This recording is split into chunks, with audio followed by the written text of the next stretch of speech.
All right, so coming up next, we should have some casuals on the screen for Guilty Gear Strive. That's the big bracket that's quickly developing. Sauce has entered the building. I'm pretty certain OnePrime is here as well.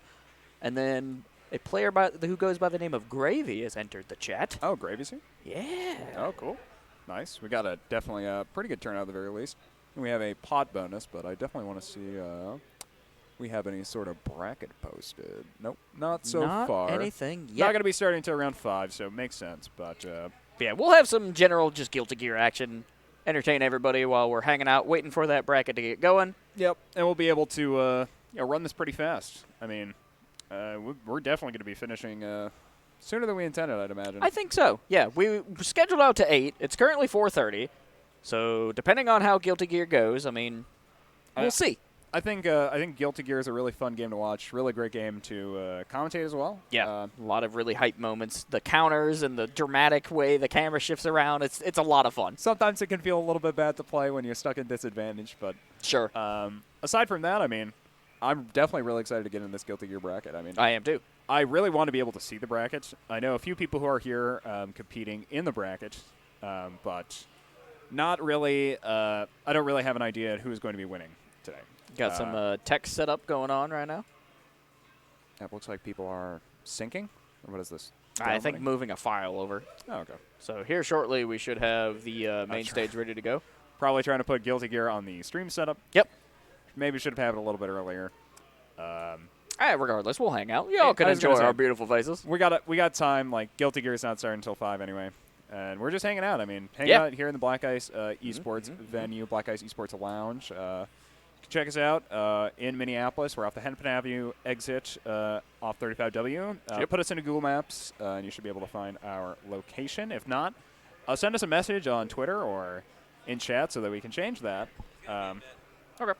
Yeah, it sounds like we're going to be getting into casuals in a few minutes. So we might end up taking this to a break, but just while we're here, thank you so much for coming out and tuning into our stream, being able to watch what we've got going on. We got a lot of FGC events today. We had Smash yesterday. We're going to keep doing this, hopefully, running weeklies and as well as our monthlies.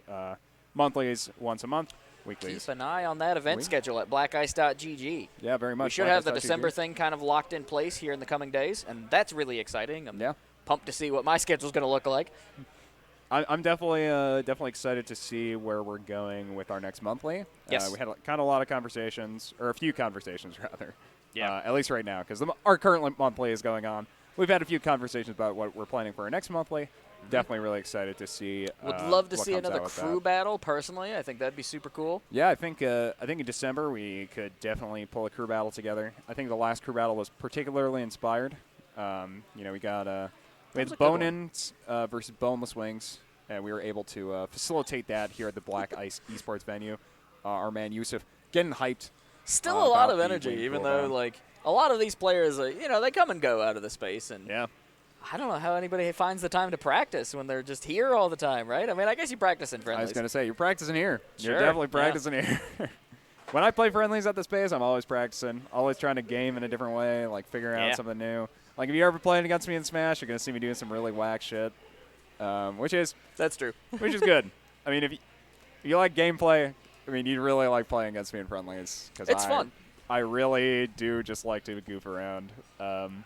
But I goof around in a very highly technical way, which is couple what games makes it I'm fun. really hoping to hit the Black Friday sales is I'm really hoping to pick up that Melty Blood personally. Yeah. And we've got access to Guilty Gear Strive. We've got Soul Calibur 6 potentially. I think it would be really cool to come into the space.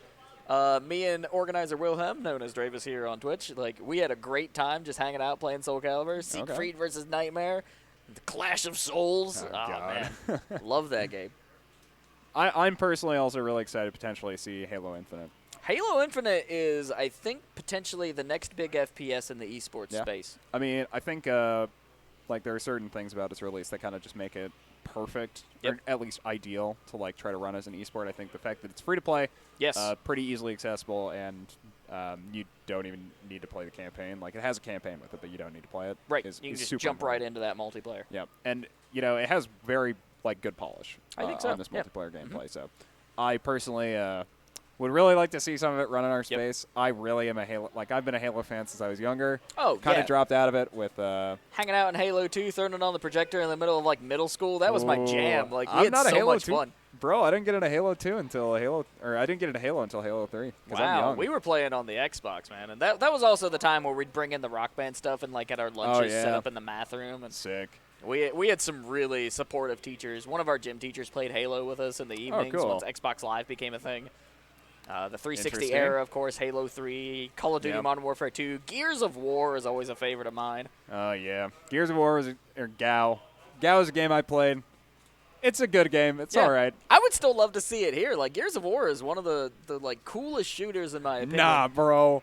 It's a cool game, but shotguns though. Everybody runs shotguns. Yeah, that's my issue. I don't know how that is currently in the space. It's so bad. It's still horrible. Oh yeah. man. I mean, the meta for Gears of War is just like comp meta is just not possible. It's just shotguns, which I mean, a lot of games are kind of like that, but more. Sure.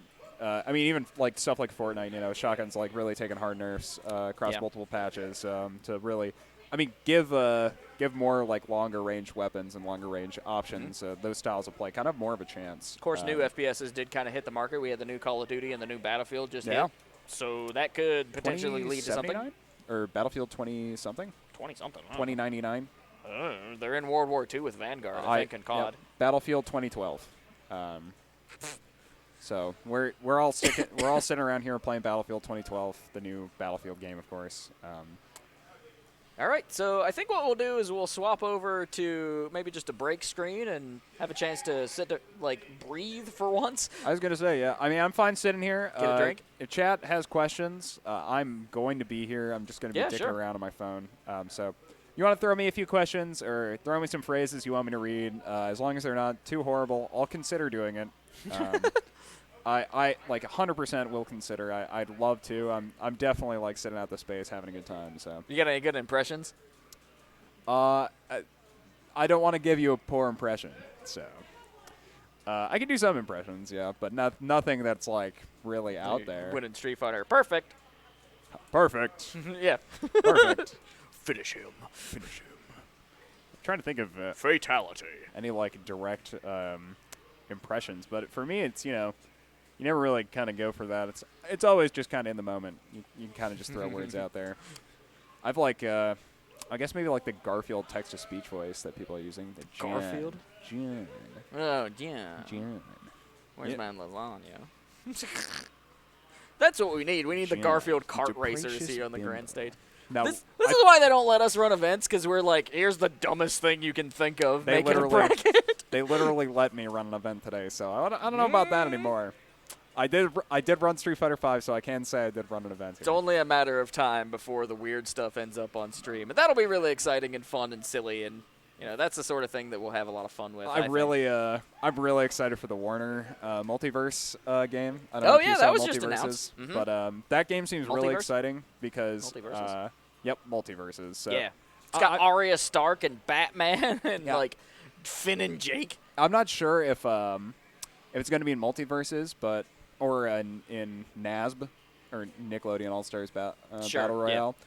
But I know for a fact that Garfield is actually getting added to one of those games. Ooh! Because it was data mined from the actual game file. So Hilarious. Garfield already actually in one of those games. So as soon as that happens, I'm literally dropping every other game I play, going straight to Garfield. Garfield main. Being a Garfield one-trick, being a complete degenerate online, and going into all of the Garfield roleplay subreddits and trying to ruin everyone else's day. Okay, yeah, I mean, that's an aspiration. I can respect it. I mean, we also have Ultra Instinct Shaggy in Multiverses. Hilarious. I think it's like definitely like a real. They knew what they were doing when they decided this roster. They knew exactly what was going on. So I'm very excited to see how the platform finder turns out, because I think it'll all end up, really coming down to gameplay. Because I think Nickelodeon is a solid concept. I think in gameplay it is a little bit under executed, because the gameplay. I would argue the gameplay of Nickelodeon All-Stars Battle Royale is mashy and very unfun and disadvantaged. The thing that I do like about that particular game is the developers have already started addressing mechanical level patches, and so I think we got Dash Dancing recently, and so they're definitely taking in the feedback from the community and trying to like fine-tune things, but how much traction can they get? I think that unfortunately the game just looks kind of bad. Like, it's a fairly ugly game, but I mean mechanically it's kind of expressive. I mean, for me, I personally actually didn't mind the visuals too much because I know really? Okay. well, I know the developers. They're the same developers as Slap City. Sure. Which if you've played that game looks like complete trash. Mm-hmm. I mean, their main guy is like a CGI generated fish platypus hybrid. So, Fish Boujin is an absolutely wonderful man, but that does not mean that he does not just look ugly in game. True. Or horribly beautiful, rather. Now, did they make the original It'll Do indie game, or is that a guest character for them? Because I know Alpharad was a big fan of It'll Do in Slap City. That's a good question. I think so. That would be something to look up, yeah. Sure. I mean, for me, it's like Slap City was a very fun game to run at tournaments, to play with friends, just to do stuff with in general. So getting to see other kind of platform fighters really get developed at the same level is always good. And I have very open standards. I've played Nick. I think my biggest issue is the fact that I didn't have a controller to play Nick with because I didn't have a pro controller at the time. Yeah, same developer and publisher as Ludosity. Okay. Cool. Good for them. Yeah, I ended up playing it on a fight stick, so I played Nickelodeon All-Stars Battle Royale on a fight stick, which was horrible. It was a lot of fun, but not for the reasons that is gameplay, but for the reasons that I was laughing at myself so much because I was literally playing a platform fighter on a fight stick. So that was something. Yeah, I don't know if I would enjoy that. I like the controller feel of like the GameCube controller or even the Pro controller. It's not fun, yeah. Especially because lots of buttons to do stuff with. And well, your subtle movements with the stick, I think it'd be really hard to pull off with buttons, if not impossible. But you'd have to get like pressure-sensitive buttons or something, I guess. But it's like ended up being fun. Like got to try out a lot of different characters. Powdered Toast Man is an extremely funny character. Powdered Toast Man. Powdered Toast Man does have a shine, so he has a full body invulnerability. That is frame 1 that he can jump out of, which is very cool. Okay. Definitely very interactive because he's a heavy character. So the fact that they gave a heavy character a shine is actually the same thing that Slab City did in Fish Boujin, because he also has a shine with the flex, nice. Which I like. Yeah, that's interesting. Because it gives these heavy characters actually ways to benefit from having a large body size that aren't just like large hitboxes or large hurt boxes, rather. Right. It literally is just, you are going to be a big-ass guy that if you are on the same side of the stage and you are on top of somebody, you are just murdering them. There is nothing they can really do because it's a defensive option. It's an extremely solid defensive option, a great offensive option if you're able to convert with it. But it is technically demanding. Very cool. So not to shift topics on you, but one thing that I do want to shout out to our community is we are kind of looking for some Mortal Kombat players. I know a few players are really excited about the potential of either MK11 or MK10. And so if you're into Mortal Kombat, show up on, I believe, Tuesdays for Dinkytown Beatdown. Yep. It's definitely another game that we would like to have enough for a bracket for and get a showing. I'll mention Soul Calibur again. Now that we have the CRT set up, someone can bring in the GameCube. We get Soul Calibur 2. Soul Calibur 2. Me and Vic would love that. First off. My God, running Soul Calibur 2 at one of these events? I would be so excited. There's a couple retro games that I would love to bring back. So if you're into a particular game, get your friends together, bring them on down here. We can make a lot of different things happen. Yeah, I used to be TO for the Melee community. Sure. We were talking about Project Plus last night. Yep. Which is definitely like kind of big examples of those kinds of games where, if you want a venue to be able to run an event, come and contact Black Ice. We'll be able to potentially facilitate your event as well as get you some stream time, get some commentary. Of course, if it's a situation where we need a guest person to kind of like fill out our knowledge base, that's an option we have too. It doesn't always have to be me and Ben, even though we're the dream team. It's truly a dream team. We're definitely dreaming while we're on this team. Truly asleep. I would be asleep at home in my bed right now if I am. Boy, I woke up kind of late today. I woke up early, got this fresh cut. All right, so now I've got a story for you. That's good. That's a nice look. I got a haircut too the other day. I just got it trimmed. I'm pretty certain the guy who trimmed it was high, but that's a completely different situation. Like I don't know if he knew what was going on. I was like, I'd like a haircut, and he just kind of looked at me funny, and I'm like, you're a barber. Haircut time. But I woke up this morning and I was like, you know what? I could really go for some good chicken. I'm going to go to Raising Cane's on the way in here. I go through the drive-thru, and at the freaking window where the little talk box is, it says, "Oh, we're only taking cash right now." And I thought, dang it! So I whipped out of there and ended up at McDonald's, and it was a whole ordeal, man. A rough start to the day. That's a rough one. Barely got my coffee, and it was a McDonald's coffee, which is fine. Yeah. I just woke up. One of my canes. Got my haircut. Went to the manga section of my local Barnes & Ooh, Noble. what'd you find?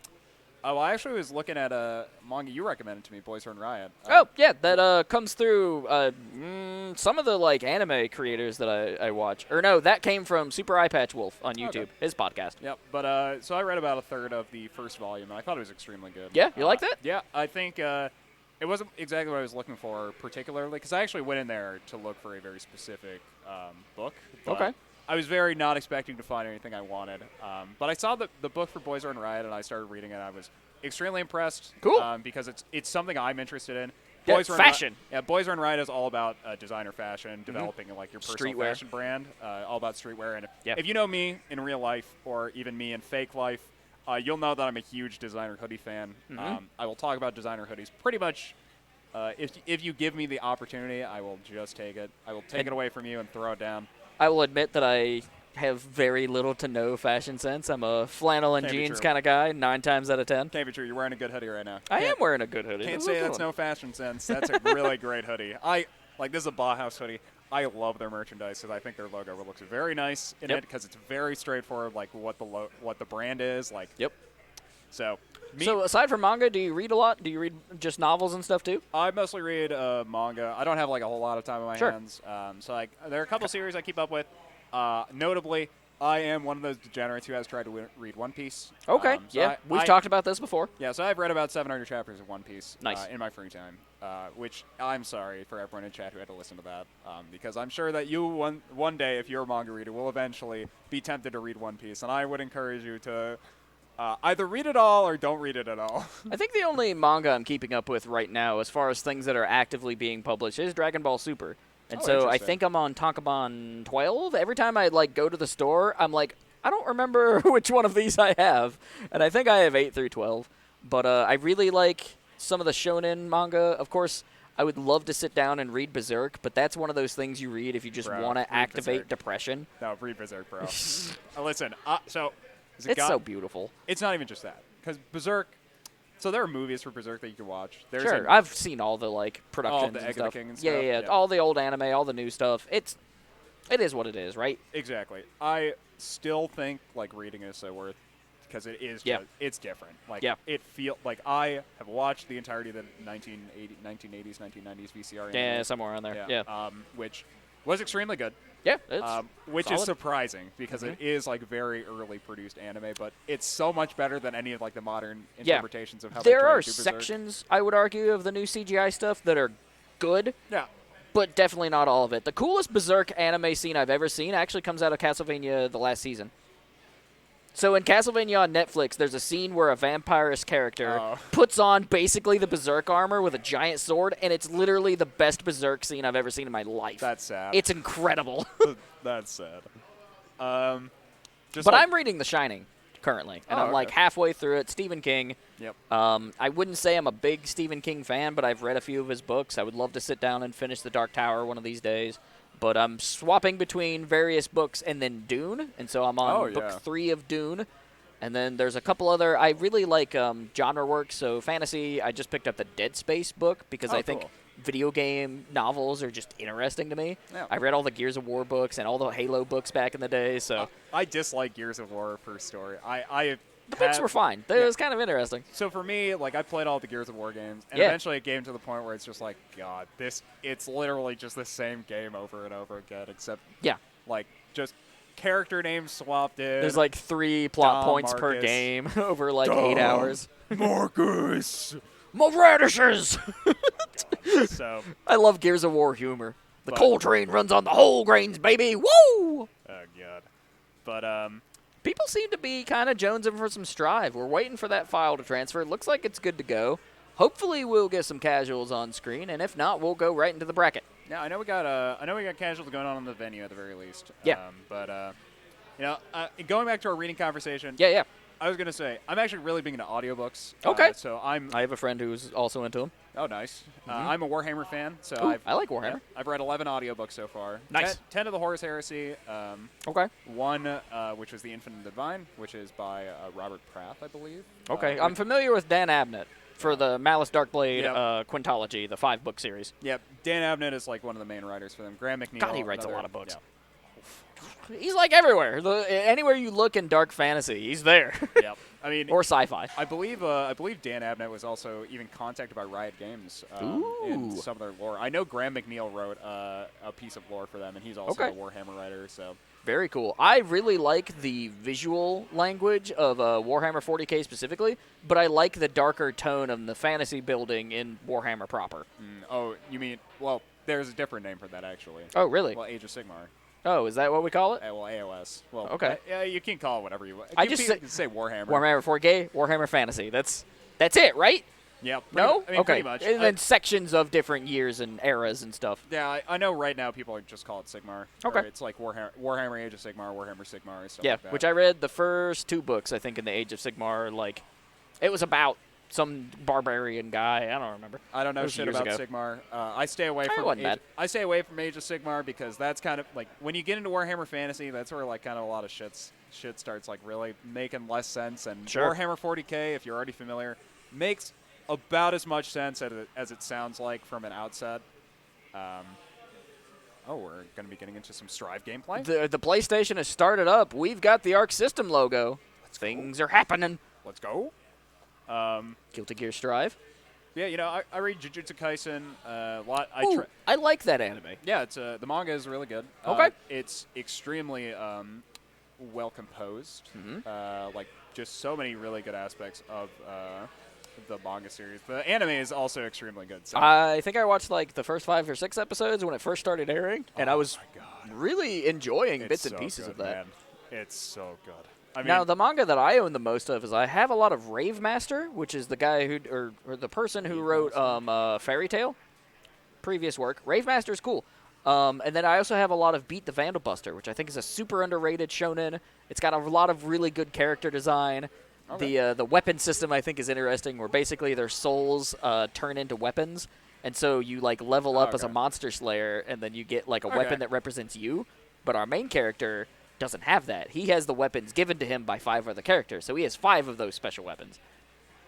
That sounds bogus. It's cool. Yeah, it's a really neat little... But he, like, doesn't know how to use those weapons because they're not his, so it's like this this growing to learn. I see. And he, like, looked up to these characters as heroes. Like, Beat the Vandal Buster, I think, is really cool. Unfortunately, it was canceled, and I don't think it's ever going to come through. There's, like, 12 volumes, I think, and the story really goes nowhere. That makes me think a little bit of the Shield Hero. Shield Hero? Yeah, okay. Just because that's very similar in nature, like the soul-bound weapons, but instead its main character doesn't have a weapon; it's a shield. Yeah, which is good. I mean, his shield is really broken, to be honest. But he just the other 3 guys are like, "Hi, you got a shield," and he's like, "Hey, stop!" And I'm gonna make it work. No. So then he just was like, "Yeah, I'm fucking done with you guys." Well, that is also after like a lot of other stuff happened. So if you haven't seen Shield Hero or read Shield Hero, you don't have to. But also, I'm not going to spoil anything for you. But so if you're interested, go check it out. Do you know what I have in the mail coming soon? That is one of my favorite animes ever. Shout outs real quick to G Kids over there, the publishers. They're sending me a Blu-ray copy of Neon Genesis Evangelion. Oh, wow. The collection plus the movie and then that other recap movie. And I can't wait to actually like create review content for that. It's it's a big series for me personally. I love that series. Are you a big Ava guy? I do like Ava. Ava is I think Ava is extremely interesting. But I mean, looks like we're gonna get some friendlies here on the screen, so we'll leave you to it. Yeah, we're gonna leave you to watch some friendlies. We're gonna go talk about Ava off stream. We'll be back. So, yep, enjoy yourselves.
All right, we're getting right into our Guilty Gear Strive bracket here in winners round 2. We've got Scout up against OnePrime. OnePrime on the Axel Low, and the Scout bringing forth the Zato.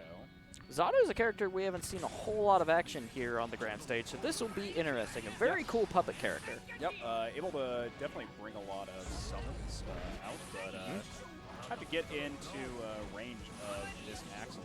Not able to do it the flight there and take a lot of damage so far on this Zato. Definitely a battle of zones here between this matchup.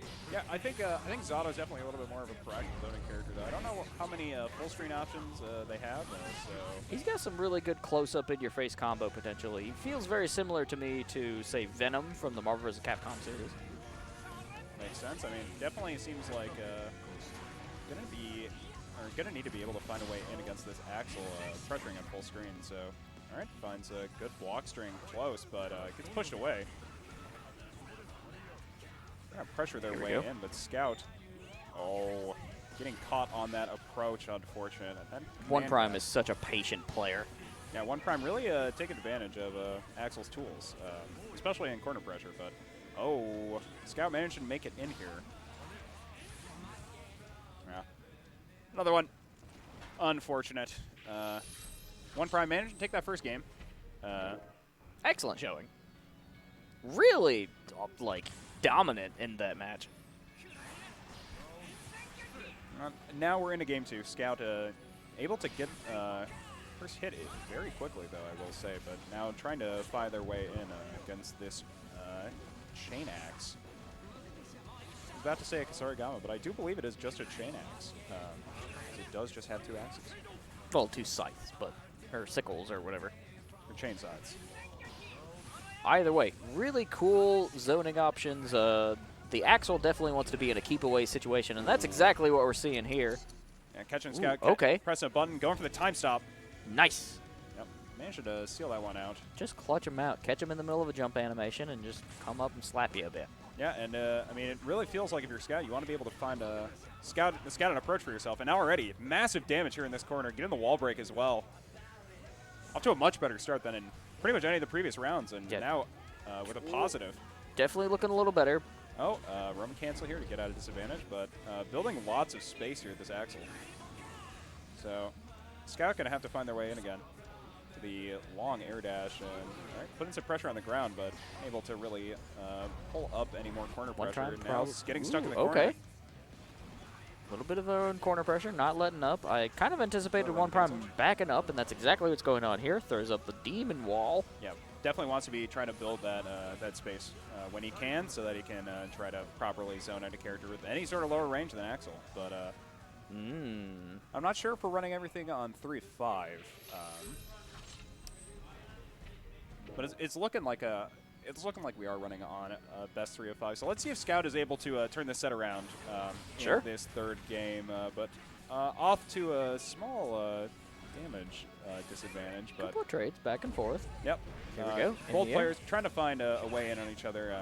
Scout with these, these puppet summons, and OnePrime with the chain sides. But really, what you want to do against an Axel is try to figure out a way to get your timing right and get over these long attacks. A little bit of a guessing game, but it is manageable. Just not a lot of players here in the Black Ice space have really found an answer to OnePrime's Axel. Definitely a player we usually see in the top 3. Yeah, I mean, OnePrime definitely no slouch on this Axel, but Scout, I believe Scout has actually just picked up Zato recently. Okay. I could be wrong, though. But either way, I mean, this is definitely looking very difficult for Scout to be able to approach with. Which I think makes sense for this matchup. I mean, just kind of getting this slightly outzoned by Axel's full-screen options. Zato, definitely an interesting character to try to wrap your head around. There's a lot of different puppet options and the stances that are kind of thrown out that lead into other moves. If anything, it feels like Axel is the more standard zoner, while Zato is definitely the setup oriented zoner, and a perfect there coming out for OnePrime, able to take that set 3-0 decisively. I mean, really well played. Lots of just pokes in neutral, playing definitely a matchup that seems that favors Axel. A little bit of a stronger, greedier control character against the Zato, who's looking to pressure at a little bit of a closer range. So Axo feeling a little bit like a classic doll scene where a lot of your punch options just go far. And you can really, if you know what characters are kind of doing and when they're vulnerable, you can just snipe them from afar. I mean, it's full screen normals, like looking really good against any character that can interact with you full screen. So good job to OnePrime taking that set. Clean 3-0. Yeah. I believe Scout pulled a game? Maybe? Yeah, one game, I believe. But I could be wrong. Or no, it was a really close game. But yeah, just managed to take that just clean through. Clean sweep. Scout will face either Made in Heaven or Gravy. Oh, Made in Heaven. Our loser's bracket. But, wow, okay. Yep. Who knocked him out? Shogun, 17, who I believe is playing Potemkin in this bracket. Interesting. Yeah, Shogun definitely being a grapple fanatic, loves the Zangief in Street Fighter V. Yep, and definitely a very experienced player. Been in the scene for a very long time. And so, I mean, using that experience, to get through this first round and make it to our winners semis. So we got some losers bracket matches running currently while we're trying to set something up for our regular brackets. Or for our winners bracket, rather. But yeah, we'll see what people manage to bring together here in the next few minutes. But you know, that was kind of a dominant first set to be watching. While we weren't streaming it, or we were streaming it, but while we weren't commentating it, we did get to see the first match of OnePrime against Mango, or Fake Mango, which OnePrime also won 3-0. Nice. I believe in a similar, extremely dominant fashion. Fake Mango opted for the Gold Lewis, which I think, Gold Lewis, definitely some benefits to be playing into Axel. Like, you do really have, like, high damage potential, and but you are still like a big body character. Exactly. You get stuck in the corner, stuck on the other side of the stage when you're trying to approach. So. Okay. It looks like we are going to have Shogun and OnePrime. Oh, this should definitely be an interesting matchup. I mean, I think in terms of a contextualized matchup or a decontextualized matchup, it is just like a straight zoner against like a heavy grapple character. Yep. In these kind of situations, the zoner character definitely is the person who needs to be making mistakes. The zoner character can't make mistakes in this matchup. Agreed. Potemkin, higher HP threshold, but also, bigger hurt box, so you can definitely be affected by a lot more hitboxes. So I would definitely be... I'm interested to see how... Clearing out the Bluetooth attachments here, making sure that there's plenty of room for players to get tapped in. I'm interested to see how Shogun looks to approach in this set against a character like Axel. Potemkin, no dash, but sometimes you don't need it. Sometimes you can just kind of get in. But Axel's a character who has plenty of full screen options, so I would be very interested to see what Shogun opts for in this game. But yep, here we go. Yep. Characters we thought it was going to be, so just going to get right Potemkin into this game one of our winners semis.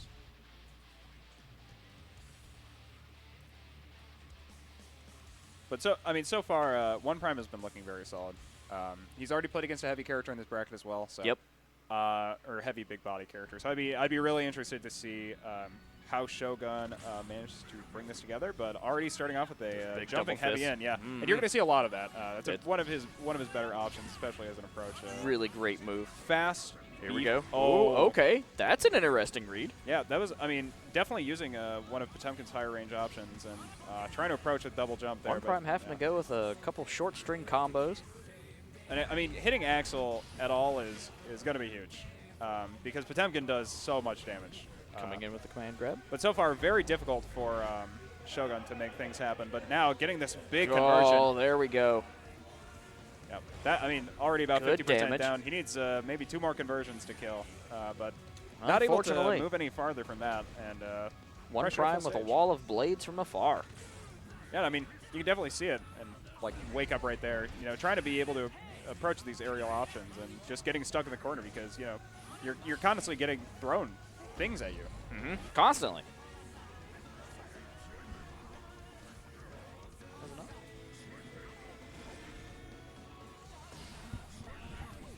Bro, this is literally winner semis. How this is literally winner semis.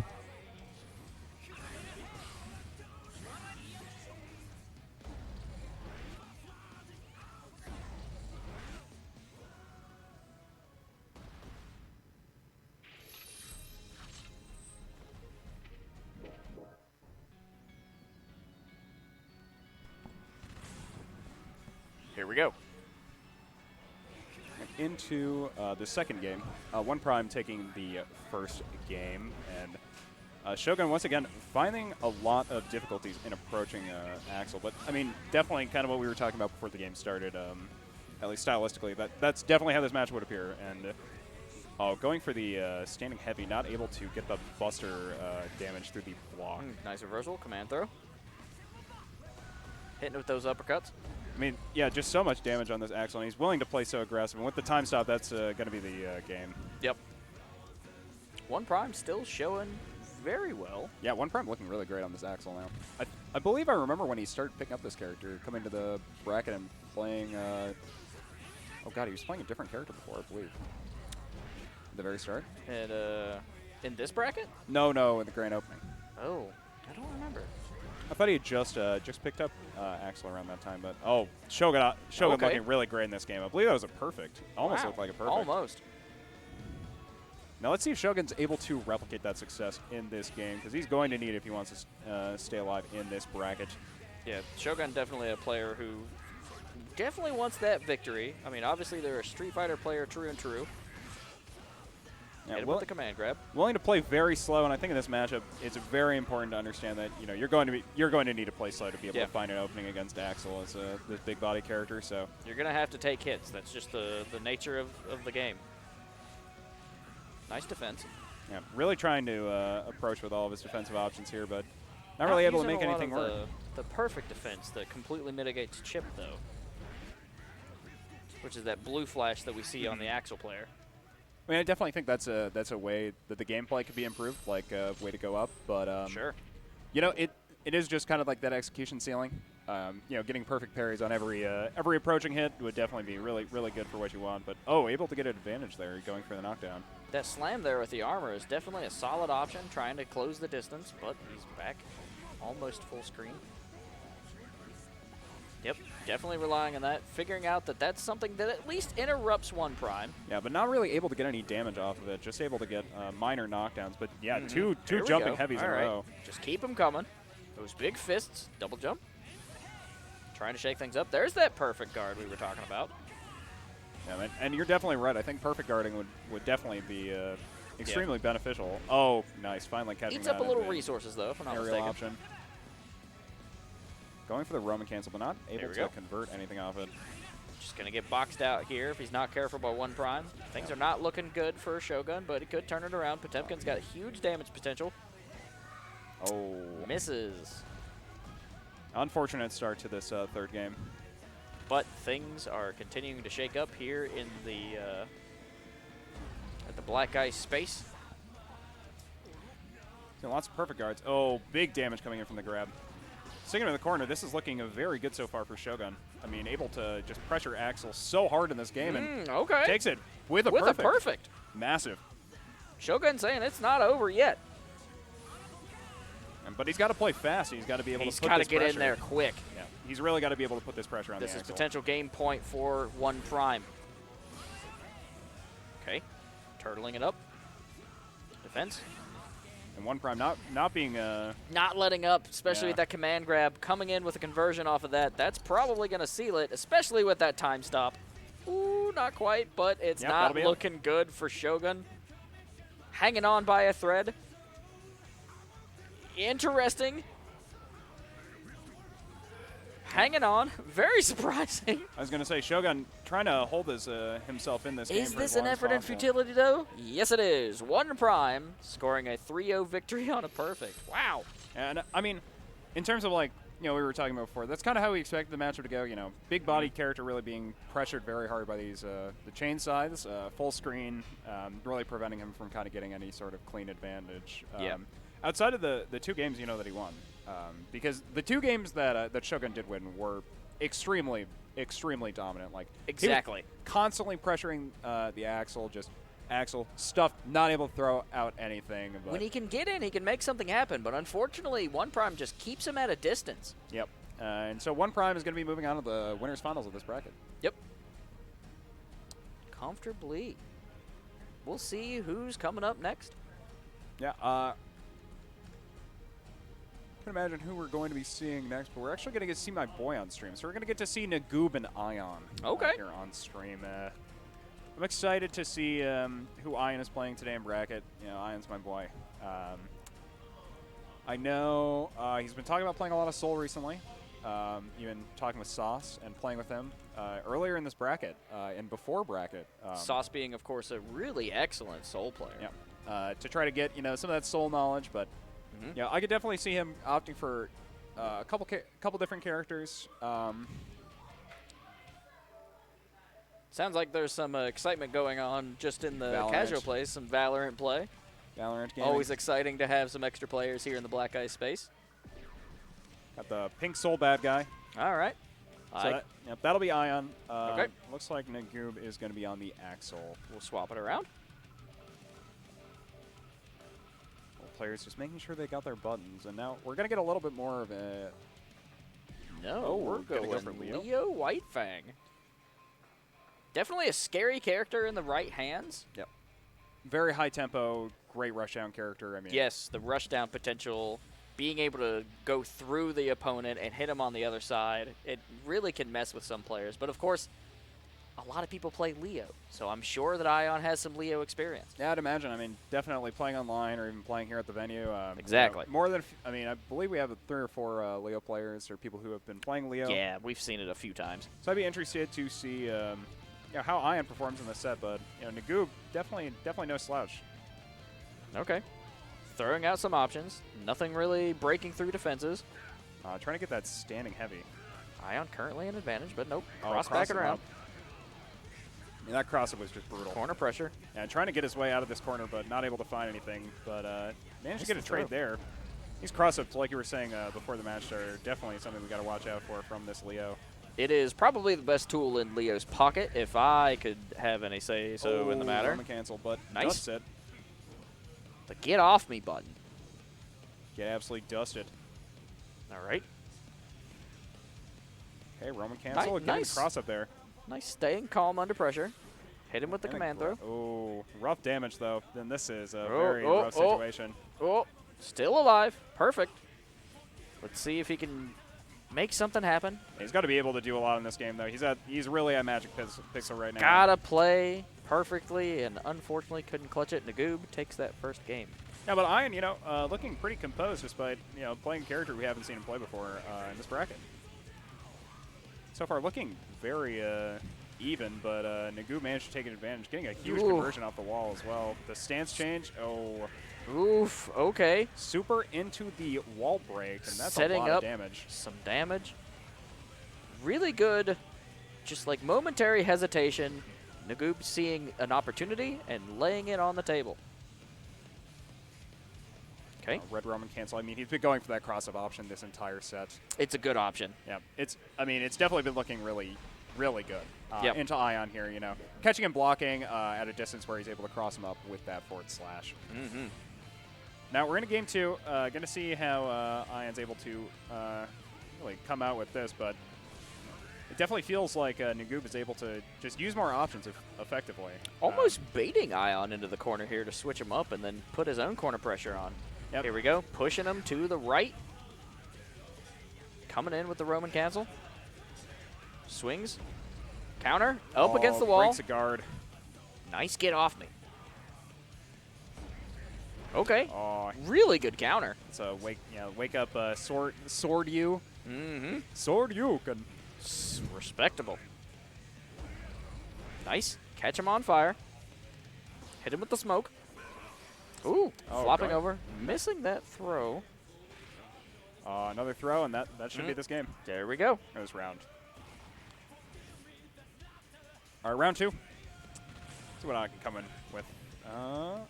Nagoob just looks so strong and dominant in these games. And once again, I mean, that cross-up option is just looking brutal to play against. Yeah, Nagoob really taking advantage of Leo's tool set and timing and just making things work. Okay. In the neutral space. I'm definitely going to be asking Ion about these the cross-ups. But yeah, I mean, constant cross-ups. It's so good. You got to switch that block around. You got to be kind of ready for it. That was an overhead. Not all players are. Nagoob takes game 2. 2-0. 2-0 up for Nagoob here. And, I mean, he's playing very well in this. I would agree. For sure. I mean, yeah. Lots of pressure coming out. Definitely surprised to see him this early on in the loser's bracket. Ion trying to make something happen with these punches. Oh. And it definitely looks like he needs to just be pressuring a little bit differently, or pressuring from a little bit of a different angle so that he's able to more effectively pressure those cross-up Back around, though. Nagoob now putting up. Okay. Yeah, grab after grab. It's grab gaming, but cross-up again. And Ion hanging out and playing some grab by the ghoulies, but unfortunately taking some corner pressure up against the wall. Into the super. Hits him with the super. We've seen it before. Ion loving that big red damage bar. Keep the pressure going. Coming in, up in the air. But dust it. Oh, grab again. We're getting very close. Roman cancel. All right. Ion not out for the count. Yeah. Very good back and forth here from these players, but the throw. It's like his 5th grab in a row that he's managed to find. All right, that's the first game here for Ion in this this third game. So yeah, could we see a shift in power? Well, we will definitely see. Getting crossed up again by the same option, a little unfortunate, but trying to catch him low. Yeah, so far managing to find his way comfortably back into this game. Realizing that a lot of those are coming in low, but there we go. A little bit of uppercut action. Yeah, walks in, gets that grab again. I mean, listen, this guy is not afraid to go for grab. How about that? Just not afraid of getting tech, just going for it every time. Close, you know what? Just go make a dice roll on it. Let's see. And that cross-up option has just been so brutal. Oh, shifting around. Caught him. It's a big old shuriken. All right. This last potential game of Ion's tournament life. Yeah. Unfortunately, no taste of the cash money if he cannot clutch out a win here and keep up the fight. And so far, he's only taken damage from the same cross-up option until that throw. Like, that's so rough. Ion really struggling with that cross-up. Up against the corner pressure. Wall break. And a really big HP lead here for Nagoob. He doesn't have to approach if he doesn't want to. And here it comes. There we go. Not quite. Ion still in this game. Very minor HP, but it's Guilty Gear. Turnarounds are possible. You're playing Soul bad guy. He's a very bad guy, but unfortunately getting struck down there. Didn't work. Nagoob taking that game. Moving on to face Shogun. Yep. So that's a 3-0, and I mean, we've seen definitely a lot of them in today's bracket. Not even necessarily on stream. Just look at the bracket link itself. I mean, just lots of 3-0s in this bracket. Lots of really one-sided stuff. Which means the semifinals, the grand finals are all going to be real fun to watch. Yeah, definitely. We're going to get to see certainly our strongest players performing at their top levels. So really, really excited to see how this event keeps going out. Of course, anybody who wants to kind of keep up with what we're doing here at Black Ice, hit up blackice.gg. I'm Alex. I've got Ben here on my left. I sure am here on your left. Absolutely living. Living it up. As far as I know, that's better than the alternative. Ain't nobody come back. True. And I'm very much living for this Guilty Gear Strive bracket, to be honest. I do like watching Guilty Gear.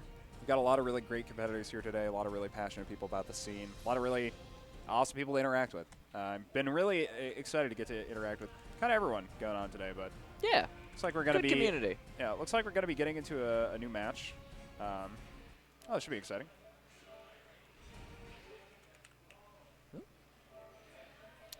No. It's losers quarters. Yep, that works.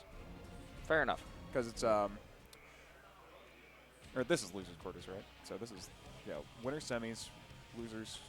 We're here. Yeah, so losers top 8, losers quarters, losers semis, losers finals. Oh, okay. Weird. There's got to be a way to change a setting in there for something. Sure, so you smash GG instead. Oh, okay. I don't think there actually is a way to change the Shalon settings. I've never known of a way to actually change them. We can just do round 3 and that kind of stuff. But we're going to be getting into Shogun 17 versus Nagoob here pretty soon. Shogun opting for the Potemkin, and Nagoob back on the Leo White Fang. So at least Shogun has the option of getting in a little closer, probably. I mean, Leo's definitely a character that likes to kind of keep things close, so there's the opportunity for those reactive command grabs. Well, that's definitely what I was thinking as well. Is yep. Leo's a character who's going to be forced to approach against Potemkin. Yes. At least, I mean, he can pressure with his projectile, but I don't imagine Nagoob is going to be going for camping. So he's just going to try to overwhelm Potemkin because he's kind of a big body. But already playing this game very I don't slow. know. There comes the projectile. I was going to say, playing this game very slow, looking for a cross up there, and managed to get some good damage to start this game off. I mean, I really like that slower option, and even going for the projectiles now. Nice. Catching him on the very tippy tip of those fingers. And honestly, just giving Potemkin so much respect in this matchup. Honestly, Nagoob playing very well to really respect Potemkin. And going for the bigger conversion here as well. Okay. Lots of against the walls. Yeah. Wall break. I mean, Nagoob is a grab away from dying, though. Yes, that is very true. So as long as Potemkin is still alive, definitely still a very scary game for this dangerous thing. Okay, here we go. Roman cancel. I just wonder he was going to go for a grab there, but no grabs. Fists? Oh. Fists? Okay. Still could have went any direction. I was going to say, definitely playing this game on a nice edge, or on the edge of a very big, beefy man's hands. And this time, Nagoob being willing to go in against Potemkin and taking a lot of damage to start this game off. Here we go. All right. Great early start from Shogun, keeping up the pressure. Coming in with the combos. Yeah, hits, commands, grabs. That should be it. Not quite. Very high combo, though, a 16. Yeah. So we'll have to see if Nagoob is able to do anything with this last bit of life he has. He's going to have to. He's making progress. I was going to say. Burst on tap, it's going to take a really long time, though, against Potemkin. Poking. Shoulder rush. Nagoob firing back. Keeping things alive. I mean, he's looking really close to being able to take this. If he gets that's it. Okay, yeah, all right. Wow, huge win for Nagoob there. Basically pulling it back from almost Magic Pixel. Yeah. What an incredible win there. Excellent showing from Nagoob on the Leo White Fang. Yeah, I mean, I really liked how he started off his first game. And even now, like, you know, being just very upfront, like, I want to play this game slower. Yes. And Potemkin, he wants to force Potemkin to approach because that is definitely where he is in one of his weaker aspects. Ooh, lots of bounces up against the wall. Huge damage to start off this game. I mean, almost 50 whole percent. Very smart play by Nagoob. All right, here we go. Catches him in the air. Yeah, anti-air. But, right. I mean, now it's so great to hold an advantage against a character who you don't want to approach. A little bit of simple jab action in the air, like that. The Roman cancel get the crossbow as well. I mean, he's just going for small bits of damage to try to finish this out. It's stacking up. Yeah, understanding that he just has to go for the trades where he knows he has the advantage. Here we go. Counter. All right. Ooh, but the command grab. That's big damage. Yep. Things could happen here. Lots of Missed, damage, though. Went for the second grab. Couldn't have it. Yep. Managing to take that round as well. And I mean, Nagoob looking really good in this set. I mean, being very willing to play slow against a character who you got to give a lot of respect to. Yeah. Potemkin at short range is really no joke. He's kind of made that way. He's definitely a scary, scary character. And Shogun is definitely one of the more talented grapplers I've seen here at the space. Keeping things going. Coming down with the booty slam. Not enough, though. All right. Nice counter. Up against the wall. Yeah, and trying to get that quarter pressure in, but Nagoob actually jumping very smart so they wouldn't have to take that standing. Nagoob making very excellent jumping decisions in this match. I definitely agree. I mean, he needs, like, his movement options need to be, like, very crisp when you're positioning so close to a character like Potemkin who can really just kill you in, like, 2 hits. Yep. Another game here for Nagoob. Nice. We very well could see another 3-0 victory, which is all we've seen in this bracket. Yeah, I mean, it's been close, not to say that it hasn't, but Shogun has managed to find ways in, but Nagoob is playing very composed gameplay. On the books, it looks pretty interesting, but we have seen some very close matches. Okay. Nice slaps. mean, good damage trade so far. Red Roman cancel, but grabbing him out of the cross-up, and that's a huge call-out, knowing that it's an option that Nagoob has been really going for this bracket. Very good spacing from Potemkin's standard hits here. Okay, through the armor, trying to make something happen, but the counter uppercut is going to hit him with the cross-up with the Roman cancel. A little bit of combo game, staying in the stance. Extend this. Okay, this could be something. All right, Urian wall. Super barrier. Okay, flicks him. Another one. Hit him with the My Hero. Bring back the wall. Wow, excellent defensive composure from Nagoob. Yeah, and perfect shields all around to try to stay in this game. He really doesn't want to drop this. Shogun taking a round. He fought for that one, that is for certain. I mean, it's been close. Nagoob has been able to play so composed in disadvantageous positions against Shogun, it feels like. Oh, going all the way in again. Big damage with this grab to convert. Okay. In the air. Booty slam catches him. Yeah, Roman cancel, I believe, to cancel some more laggy move from himself, but... Okay. Now slapping. It definitely feels like he wants to just get this done. Catch so these claws. Approaching Potemkin a lot. This could be scary. Interrupt.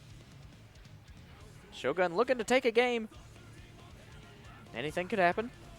I mean, very much so, but he's definitely got to get through this wall that is Leo Whitefang and these two big old swords. Here comes a wall of his own, coming in, approaching, letting that follow up.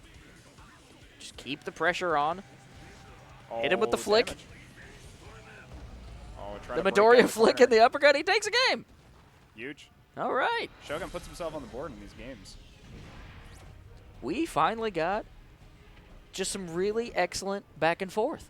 I mean, we did have a five game series in our winner's bracket, which is good. But I mean, so far this game had looked, or this set had looked relatively one-sided in game count until Shogun's learning. Yeah, until Shogun managed to come back at that last interaction. Very talented player. Definitely somebody that I really struggled against playing in Street Fighter V. Just couldn't get through any of the command grabs, and that's exactly what he's looking for here. But he's actually making great work of just excellent spacing and fundamentals. Nagoob is really just taking over in this game. I mean, so much damage being able to snowball big body character. Just one drop block string, and you're taking so much damage against Leo Whitefang. Here we go. Oh, it hurts. Okay, popped off the wall. Getting things back. Corner pressure. This could be dangerous. Oh, no. This isn't dead, is it? Into the air. Very close. He's taking a lot of percent from this. Oh. Yeah, really close to actually killing that. Suddenly not so one-sided. This could be big for Shogun. I mean, that super was absolutely massive for bringing him into this game. It's a really well-timed super. Okay, though. Oh, contesting his aerial approach and getting some chip in. Missed the throw. Nagoob managed to take that first round of this, and Shogun on his tournament life. Let's see how he uses it. Life's on the line. Can't phone a friend in this one. You got to go on your own, catching the throw. All right, Nagoob going in here, but gets dusted. Catches him in the air. Oh, okay. Tries to get an aerial extension, but instead managed just to get himself grabbed. Hit him with the glutes. Lows. Excellent composure from Nagoob. Knowing not to go in just quite yet. Keeping that block going. Counter. All right. This could be big. This could be, I mean, yeah, this is very close to just Here we go. This could just kill. Yeah, all right. Shogun taking game. No. No? Not quite. No. We're on the third joust. Duel 3. The hearts sometimes throw me off. Yeah, very much so. I mean, it's definitely especially like commentating all day on games that use a different system. Yep. Can 100% relate. Read that jump, but did not get anything out of that. Corner pressure, though. Yeah. Hit him with the cannon. Gonna say that heavy buster, definitely one of Potemkin's more annoying options. Oh, can't quite get in there to capitalize on the wall break, but definitely keeping up the pressure. Yeah, but just keeping him in the corner instead of resetting to a position of more neutral play. Here comes the wall. Doesn't quite go through. Using those jabs very wisely. Low jabs, shoulder. Oh, but yeah, okay. Shogun taking a game. That's another game here for Shogun. So now we're on to game 5. Game 5 in losers round 3. Shogun making the magic happen with his grappler. And definitely, I mean, near the start, I thought Nagoob was playing extremely well. Just at every game, it felt like he was so willing just to walk away from Potemkin. As did I, but like we're saying, Shogun starting to get a rhythm, starting to get a feel for Leo Whitefangs. And almost like, you know, I think Nagoob just wants to play this fast. I think, although it's definitely perhaps more optimal to play it slow, I think he's just interested in really being able to pressure Potemkin up close. Of course, in this round, it looks like Nagoob is doing quite well. Yeah. Hits the round, no problem. I think he might have just needed, I mean, this change of pace for him, although it may not be optimal per se, it's definitely a lot more comfortable for what his playstyle is. You know, he really Hit him with likes, the rush down. I mean, the rush down, but more along the lines of like, you know, this technical expertise that he's showing off with his combo game. Just being able to go for all these loops, knowing what to go for and when to go for it. Definitely squeezing some hits in through the defense, but here's a counter. Could lead to something. We're in the corner. Nice jabs. Nice aerial to keep him going. Yeah, and the grab as well, putting on the extra damage and the wall break, so setting to a neutral state. Positive on Potemkin's side. Get a little extra meter. He's got a full bar. Could make something happen with that. There's a counter. Through, but all right. Fists. X. Fists. Oh, Roman cancels to try to do something aggressive, but Shogun isn't able to get anything trying to stay in this game. Okay. Trades and manages to take that one. We're in the last round. Yeah, and this will be the last round of the set no matter what. Regardless, somebody walks away and moves on to the next bracket, and we'll see what happens. And this is what Nagoob was doing earlier that I thought was doing very well for him, is just being able to, you know, back up and force Potemkin to approach, get into a poor position for himself. Shogun keeping the reads going. But yeah, Shogun making the magic happen. Putting so much pressure on goodness. so far. The fists. When Potemkin throws a punch, you feel it. Here we go. A little bit of cross-up action. Nice reversal. Good counter. Yep. Oh, drops the conversion there. That could have been some massive damage. And yeah, unfortunate. Maybe feeling the pressure. Taking damage for himself, and Shogun looking great. Just a little bit of damage left.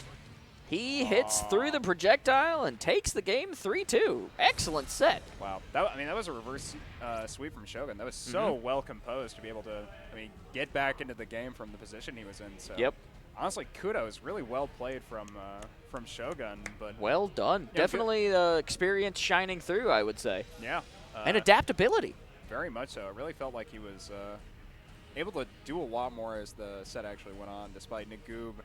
Nagoob had a very high variance playstyle throughout that entire set, I felt like. Agreed. Really opting in the early stages of their matches to play more slow and more composed, forcing Potemkin to approach him at kind of every angle until eventually, just managing to take that 3-2. Really impressive. Here we go. Set. We've got a entertainment guarantee here at the Black Ice Space. We've got OnePrime versus Sauce. Very talented players. Hardworking players. Very, very hardworking players. Talent, you can develop talent, sure. But it's the implication. Yes. Winners finals. These players have worked very hard to get where they are currently. You know, lots of time in the lab, lots of time playing the game, lots of time understanding how their characters work. There should be a lot of respect for the work that they put in. Because yeah, Sauce definitely walking away with several victories and several second-place victories. And then OnePrime, similar situation, right? These are players who have fought each other before. They've met in bracket before. And we'll see how that goes for them tonight. There's a little extra money on the line, so we'll see who walks away with that cash. Oh. Getting a music selection. One of the only players I've seen do this. Sauce is like, all right, we're going to fight on Hellfire.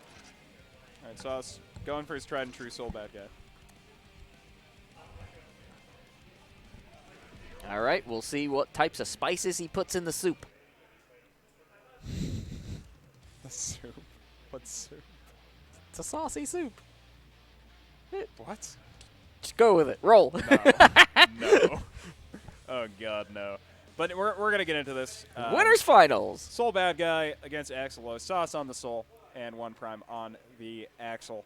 OnePrime looking very dominant in this tournament so far, I will say. OnePrime just knows when to zone, and when they're close enough, he'll throw out the kicks and uses the command grab like It's a tried-and-true method, and it just works, and that's exactly what's happening early in this round. Yeah, as you can see, I mean, his aerial approach just got stuffed super hard, so just forced to play from full stage, and Axel really just loves doing this, it feels like. Sauce kind of used to this, so he is using those perfect guards, trying to get through. Here's where some magic could happen. Nice counter. Oh, but gets dusted and dropped back into disadvantage. This is the thing. Axel can just use that burst option and break out of those combos, which is exactly what Soul is looking for. Nice distance. Definitely. I feel like from the very start of the game, it was just very against Sauce. I mean, he really needs to find a way in against this Axel, and Axel is just able to build so much space from the very start of the game. Yep, okay, here we go. He's just be able to smother him. Yeah. You want to get in there, and you want to never let up. Truly. Chomp and don't let go. Here we go. Nice fire. Not getting through, though. Oh, going for the Roman cancel lag on that move so he can put more pressure on, but get another sickle on the board. All right, nice counter in the corner. Pressure. Wall. Cancel a walk forward for a potential additional long conversion, but barely drops it, it looks like. OnePrime answering back with that command throw from a distance. It's nasty. Pressure continues. Sauce in a bad position. He could lose this first game, but he turns it around. Oh, okay. Fists. Getting a couple pokes. Not enough. OnePrime takes game 1. Yeah, it was a Magic Pixel game. Don't really expect too much out of those unless you're just playing super clean. Yeah. So. And, of course, we're here for the entertainment value, really in a lot of factors. So when those Magic Pixel turnarounds happen, it's a lot of fun.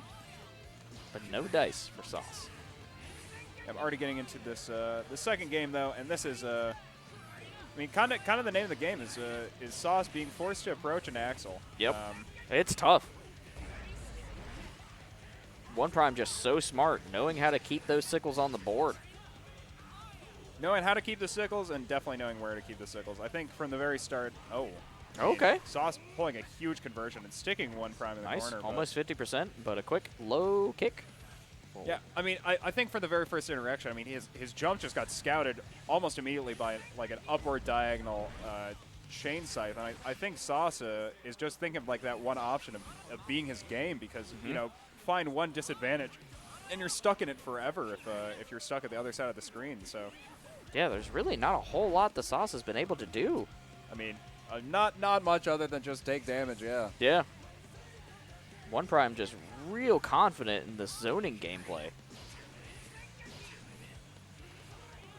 Here we go. Okay. With the throw.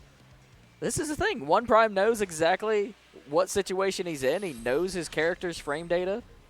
He's like, all right, if I'm in a situation like that and I'm too close, hit him with the throw. Hit him with a couple kicks. Definitely. Get him back. Keep the sickles coming. I think, I mean, he's just been so smart about holding space. He's just respecting so much space while he's doing this. With a character that, I mean, needs to be respecting so much space because of, well, his opponent needs to be respecting so much space, rather, because of... Agreed. I mean, okay. full stage. Like, using those cancels to his advantage. And Sauce not, I mean, been in disadvantage for solid 3 games now, it feels like. Just 3 whole games. 2-0 here at the Winners Finals. Oh. It's just one victory after another for OnePrime. Sauce has got to be feeling it, but he's trying to figure things out. Yeah, I mean, he's trying to find his way in more than anything, but it's there's so many options that Axel has, and he's just got to think about what kind of options he, as sole bad guy, has to approach with. And just not a whole lot of time to really work on this Axel and figure out the puzzle. I mean, so far it just has felt like Soul hasn't really been able to approach very well. No, maybe a character switch is really in the cards for Sauce if he keeps running into OnePrime's Axel like this. Well, yeah, I definitely don't think he'll swap immediately. I haven't heard of Sauce playing any other characters. No, but at a future event, perhaps. Very much so. Especially if he keeps losing to this situation. There, but he finally takes a round. Huge. Managing to pressure him for long enough to take an entire game. Looking to put a score on the board. Both players still feeling each other out. Okay, Sauce is starting to get a little bit of the solution here. Yeah, I mean, going for so much pressure now. Making some moves on the cube. He's got some sides figured out. Oh, counter, though. OnePrime building himself a lot of space. OnePrime opting to go in instead of staying at a distance, and he's going to pay for that. Sauce going to look to take this full game, and that's huge. That's a big victory for Sauce. So this kind of definitely, or this definitely will kind of show the rest of the set. I mean, if Sauce manages to play very well in this next game, I think there's a pretty good chance he could take this third one as well. And already out to a great start. Here we go. All right, Sauce has got things figured out. He's like, I understand what you're throwing down, and I've got an answer for you. Yeah, me gotta hit you. Me gotta hit you real hard. These flaming fists. OnePrime, though, in the exact situation he wants to be in. Sauce making some progress, inching steadily closer. Back at full screen, coming in. Here he comes.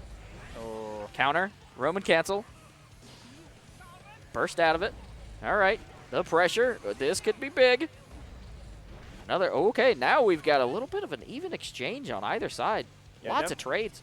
Definitely both players in looking relatively good in this game. I mean, both cancels. Coming through. Sauce. Oh, Sauce okay. Again.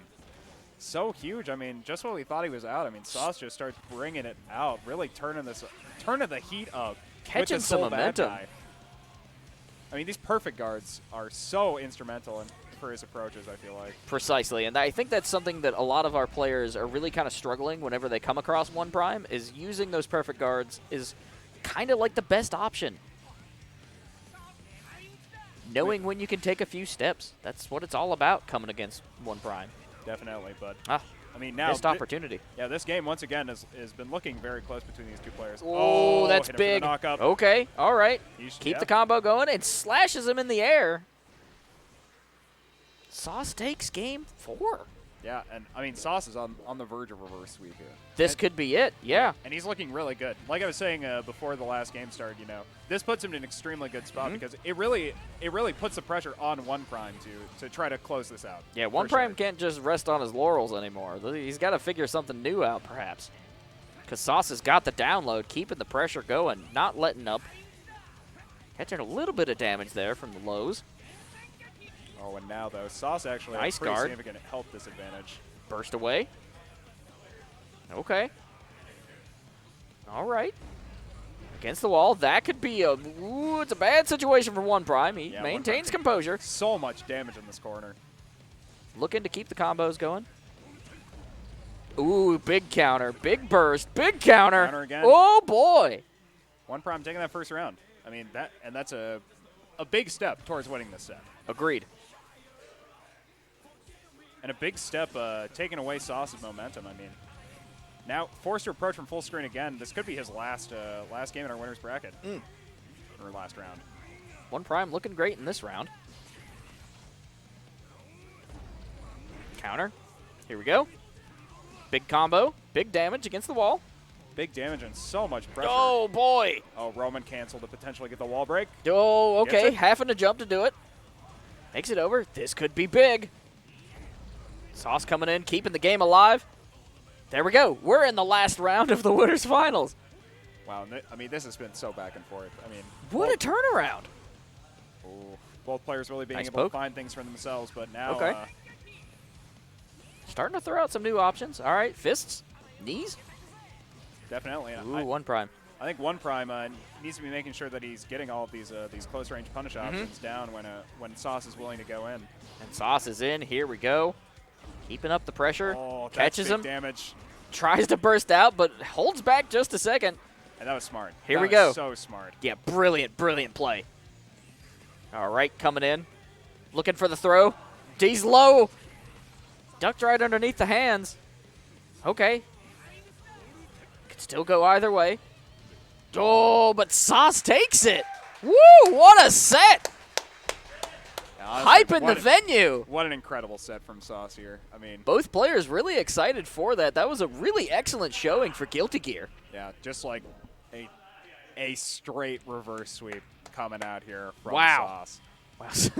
Sauce, you figured things out. He's like, I have solved the puzzle. And that's huge because now he's going to get a set buffer here. He's going to be sitting on the winner's side of Grand Finals while OnePrime looks to take on Enigmatic in our losers finals. So yeah, Shogun taking the loss there, and we will have that set probably next on screen, and then we'll have grand finals. Yeah, I'm definitely excited to see who Enigmatic is playing. I don't think we've had a chance to see them this bracket. Not on camera. So we'll see how that turns out. I imagine that's who we'll have. Oh, there's no other sets to play in this bracket, fortunately, so I'd imagine as well.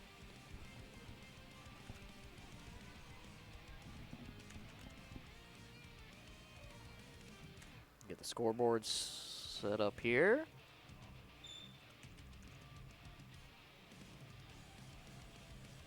All right. Definitely an exciting night. A really great Saturday, I would like to say. I'd say so. Not only has the games been fun, but I think we've put in some excellent work today, man. I hope so. Yeah, I hope a lot of it came through on camera. I mean, we did have that one bit there where the soundboard kind of had a hiccup. And looking at the VODs, of course, I'll figure out where that ended up happening. But regardless, we had the gameplay on screen, and that's what our players need and deserve, I think. Definitely. At the end of the day, as long as you all get to see the fights, that's what we're here for. I would 100% agree. And personally, I'm definitely here to see the result of this losers finals, if not also this grand finals. So hopefully we can get into it sooner rather than later. I mean, I'm definitely excited to see if OnePrime can retain his composure after, I mean, kind of suffering a rough defeat here in our winners bracket. I mean, getting reverse swept does not feel very good. No, and it's definitely something that probably feels like a really big win for Sauce. So he's probably stepping into grand finals really confident, which could be his undoing. Now, you really would hope not, of course. But he's got a lot of games in that winner's bracket to really be able to play out from this winner set of grand finals. So, you know, excited to see if he manages to take this event. I'd be pretty hyped if Sauce managed to take it. Yeah, Sauce definitely an outstanding player who has stepped into the Black Ice Arena several times and has walked away victorious. Definitely been playing like consistently really solid gameplay. So getting to see him walk away with a win here would be phenomenal. But we're going to be getting into our next match, and I already know we are in Minnesota, which means it's going to be an Eno. Yep. Eno coming in. Minnesotans love their Eno, and you know what? I don't blame them. Lots of Eno going on here. I mean, I think she's definitely kind of a – she has a lot of stuff going on.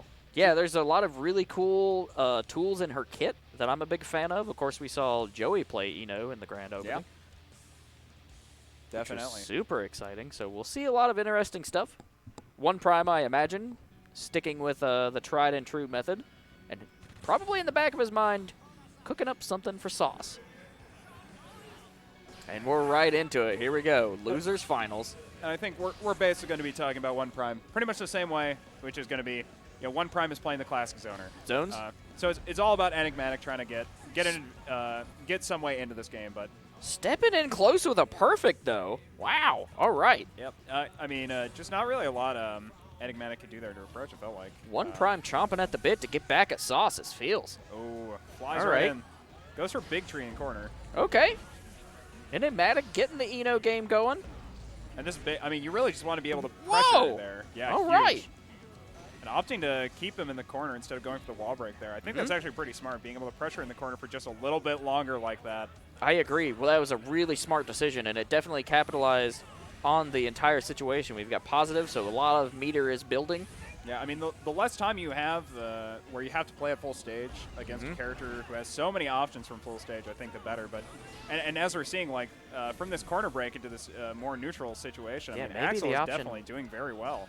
Maybe the better play would have been to just continue keeping them in the corner rather than going for the wall break that second time.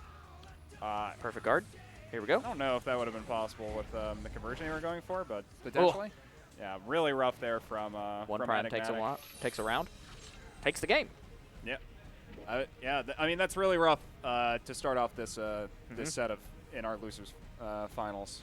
Enigmatic definitely showing off some potential with that combo and the very smart play. Yeah, I mean, not going for the wall break first to get some more corner pressure. Unfortunately, on the second conversion, breaking the wall, getting a little bit more damage, but resetting to what I would say is a little bit more favorable for what Axel wants. Looks like Enigmatic is actually checking in with the TO to maybe confirm something. And we might have maybe an adapter switch or maybe a cable switch in the cards. Both players holding up a little bit. Looks like the TO is going to get some sound to our players here. Swap out on a headset or something. Sounds good. You know, while we're sitting around, you know, we're just talking a little bit about, you know, what's going on here. Yeah. Because we're in our losers finals of our Guilty Gear Strive brackets. We really only have we have 2 sets left to play, and we're gonna get into the second game of our losers finals now. Here we go. Of course, this is the Dinkytown Monthly, so a little extra money is on the line, and definitely a really good turnout of competition. Feels like this matchup is definitely pretty difficult for Eno. She kind of wants to pressure her opponents from like mid-range, I feel like. Setting up those delayed projectiles and getting a lot of like setup. Ooh, big catch there. All right. That and being able to do stuff with Big Tree in the corner. Just, you know, having good like burst movement options. So you don't have to play super close, but you don't want to play super far when you're playing against Axel. So yeah, you kind of got to be able to play at this like very, very niche range where you're able to punish Axel for his options and do your own options. Which is a lot easier to say than to do, and Enigmatic is unfortunately at the receiving end of OnePrime's just really excellent play. I mean, definitely. Coming in with the grab, though. Okay, putting a lot of damage on the board. This could be something. Not quite. Great damage so far, I mean. Okay, super against the wall. Oh, what an incredible super. Gotta love the people at Arc System Works. That's the first time I've seen that, actually. That's awesome. Yeah, Eno's really wacky. Really interesting game, Guilty Gear Strive. Can't wait to dive into it a little bit more myself. Here we go. All right. Enigmatic saying it's not over yet. Don't count me out. I mean, I definitely don't think he wants to get out of this bracket either. Absolutely not. Things are kind of coming up a little better for him. Yeah, getting good damage there. Interesting. Nice, nice. Lots against of the wall. Pressure. Okay. Opting to break the corner here. Could be a situation that OnePrime is comfortable with. Bursting out. Nice jump. There's the counter, though. Oh, no. We've seen OnePrime another counter. These. Enigmatic. Trapped in the corner. Oh, but catching the... Catches a game. I was going to say, catching the jump there, or the falling from the jump with the... Yeah. What was it, jump medium? No, I really wish I knew what the move was specifically called, but... It's a good one. It's probably one of the better poke options that Eno has. We've got visitors. Here we go. All right. Corner pressure. Yeah. Oh, good projectile use. Yeah, OnePrime with a still pretty significant health advantage here. Would love to maybe see more of that hat projectile. It's just a little bit slow on startup. So unless you're doing it on like a kind of a safe portion of the stage against another zoning character, it's definitely kind of hard to make work without getting punished. Okay, air dash. Popping into combos. With all right. Big Tree. Okay. Something. Nice composure. Ooh. Ooh, but the jump attack. Yeah, I mean, that's I believe the 3rd or 4th time he actually has been breaking guards with that overhead, and so far Enigmatic just not able to read it. It works well, that's for sure. Okay. We'll see. Switching over to the left side, which, as a fighting game player, you kind of get into the habit of certain sides, so this could be a nice change of pace. Definitely some great combos going on here. This side selection is definitely looking a little bit more favorable for Enigmatic, but now OnePrime feeding himself a little bit. Okay. Nice command throw. Yeah, doesn't immediately try to go and gain space for himself, but is just very willing to actually commit to more offensive options to be able to contest this dash in air. Okay. Yeah, and that's another round. Mm-hmm. OnePrime. Oh, what a game. 2-1.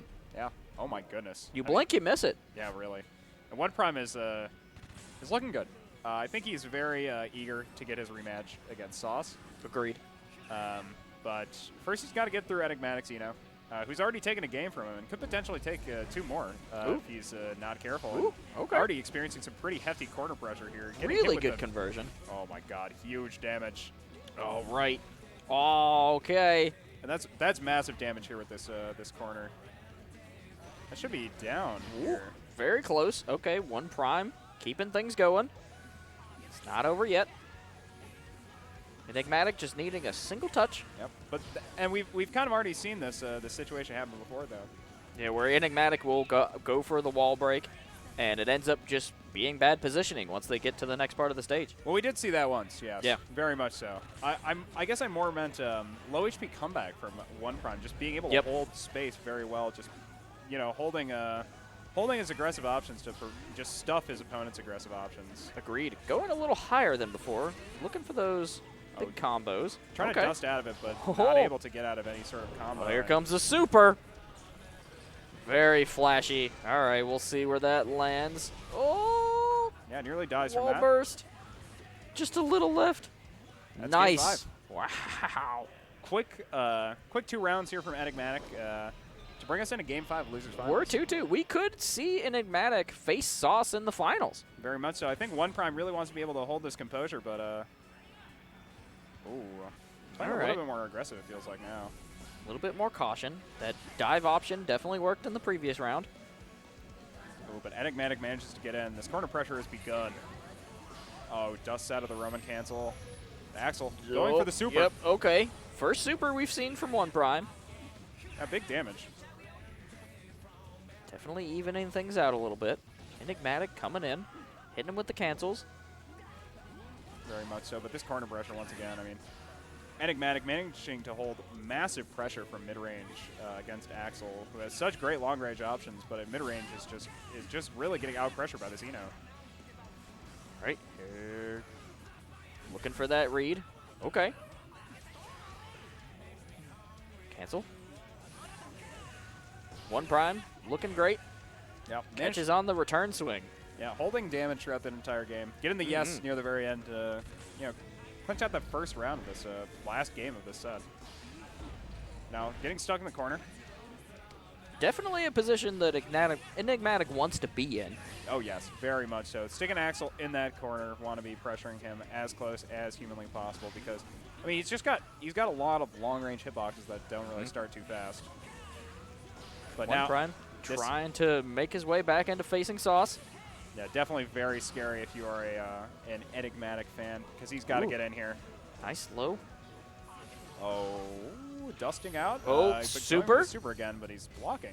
Oh, wow. Himself and managed to take that round, and now we're on the last round here. Smart move from Enigmatic. So unnecessarily hype. It's actually amazing. Last round here in Losers Finals.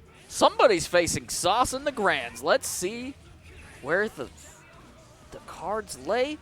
And so OnePrime in a great position. OnePrime looking so good. Oh, OnePrime in an excellent position. Enigmatic cannot get in. The scythes. OnePrime. Perfect. With a perfect.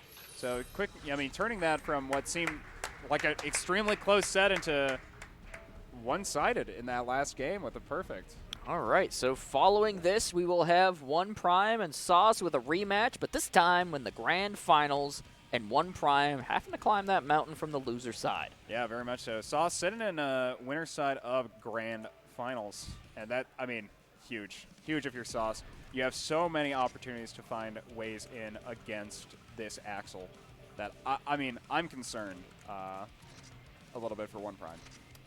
I would be too, because I think Sauce really kind of got used to the actual option.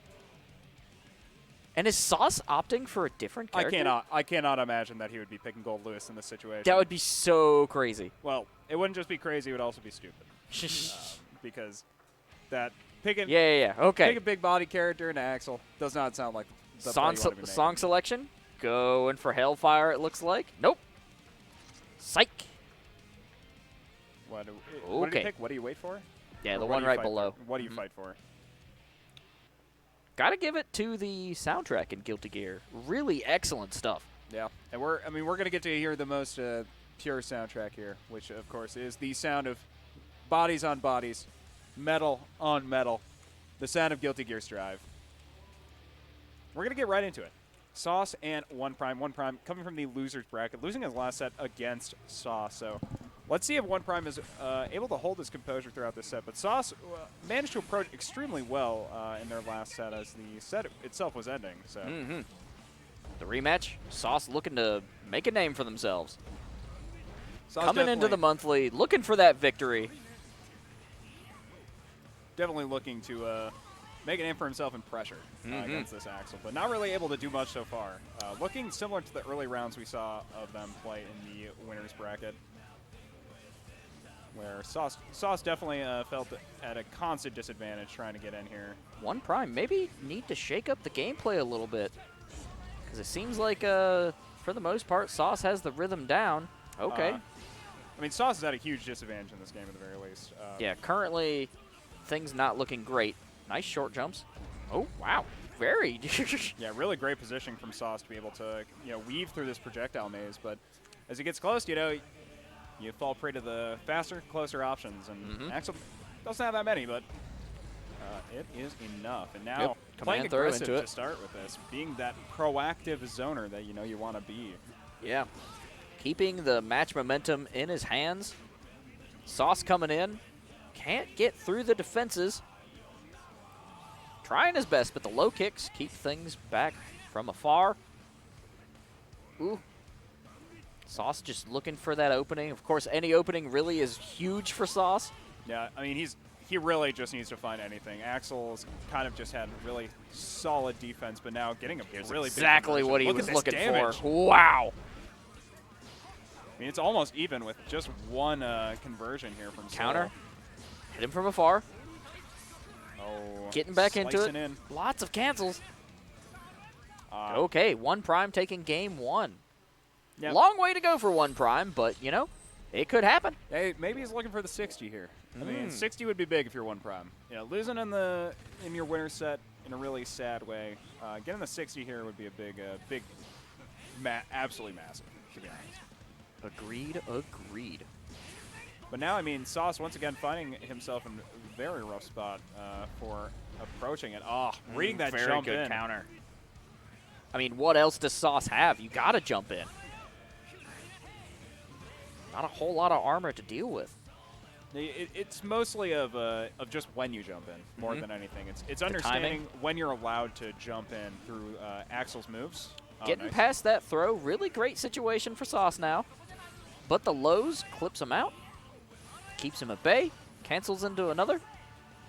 We'll see. Sauce putting out some pressure. Ooh, catches him. Manages to get in here. Goes all to the right, Roman this could be. Oh, nope. Yeah, dusted out of that combo, but still massive damage here. But he's got to find another way in. Sauce couldn't get through. OnePrime taking the round. Yep. Unfortunate, but I mean, that's just the name of the game. We've been saying this for the entire bracket against Axel. It's just, getting in on Axel it's tough. It's hard. It's hard. And it's definitely something that OnePrime prepares for. Of course, right now, definitely taking a lot of hits on the chin. Yeah, Sauce getting it on him. Nice throw. Okay, here we go. Cancel into the wow. All right, this could be it. Yeah, that's it. Right? Almost. Magic Pixel. Oh, boy. Nice. All right. Sauce getting in around. That's big. I mean, Sauce looking for a place to turn here. Okay, fighting away right at the start. I love this. Love this from the very start. Get that big conversion, big damage, resetting neutral. So not letting really anything go through. He's got that positive from Counter. the wall break. Which is great if you're looking for some additional resources. Not a bad position to be in. But, of course, OnePrime saying, it's still not over. Hits. Bit of a stare down. Yeah, no. And now Sauce definitely in disadvantage being forced to approach from full stage. Okay. Sauce trying his best to get in. Gets hot with the command grab into the combo. Ooh, that could be big. Nice. Nice timing. OnePrime maximizing that combo, but ooh, that was okay. Sauce trying to go for something on Wake Up in the new stage, but OnePrime 2-0 coming out of the losers. This is another Sauce situation. But it also took 2 games for Sauce to figure things out, and then once he was in it, he was in it. Definitely. It felt like the first time he took a round, it was also when he started taking a game, though. So definitely interested in how this set is going to be developing any differently. But so far, I mean, in this game, Sauce looking a lot better. Managed to get some blows in and weaving his way through this projectile maze.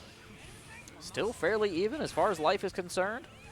Sauce has got that burst on the back burner. Keeps it in his pocket. All right. Stuck at full stage is no fun. Gets in the counter. That could be bad. That could be really bad. I felt like that might have actually been lethal if he tried Sauce to go maybe for a full dreading the combo. reset here. Okay. There's 3-0, right? Or no, Nope, there's not one quite. more round. One more round. But Potentially. Sauce can still pull this around, of course. He's got to win 2 rounds or else be reset on here. But let's see if he's able to come back. But that's a pretty solid conversion. Wow. Conversion to start here. Yeah, if he can get another chance to get in on this axle in this corner, I mean, he could just go down. Big hits from Soul. OnePrime definitely loving being at that mid-range screen. Throws out some options. Full bar on Sauce, though. He's got some resources. Definitely, and he's definitely going to be looking to use them to try to edge out this round. Takes the round. Is this the momentum turn? He's definitely going to need a momentum, for sure.